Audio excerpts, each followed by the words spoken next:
Here in Rome, leaders of the G20 have wrapped up 2 days of summit where they are under a lot of pressure to address global issues of concern, including expanding access to vaccines and preparing for future pandemics, fixing the global supply chain crisis, as well as addressing the existential threat of climate change.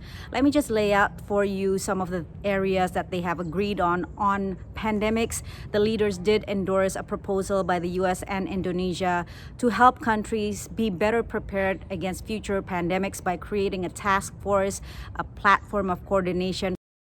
However, there hasn't been any funding that's attached to this task force, so it remains to be seen whether or not it will be effective.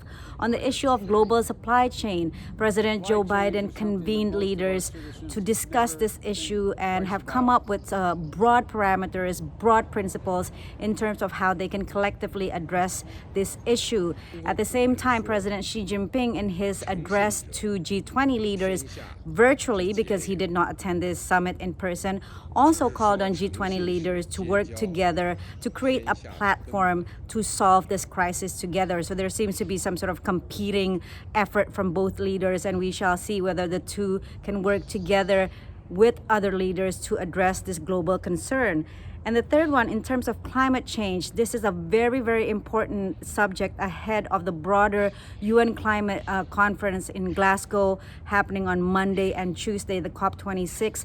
A couple of things that the leaders were able to agree upon is that they agree on climate neutrality by on or around mid-century. This is some sort of diluted language to accommodate differing opinions and interests of the G20 leaders. They have also agreed to end public financing for coal power generation abroad, but there is no agreement in terms of phasing domestic consumption of coal in each of the countries. As you know, China and India are very, very much against this proposal, so this continues to be a growing contention among G20 leaders.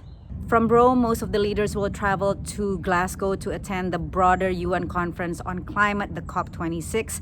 I will be traveling with President Biden from Rome to Glasgow, and I'll keep you updated with all the developments. I'm Patsy Kuswara, VOA News.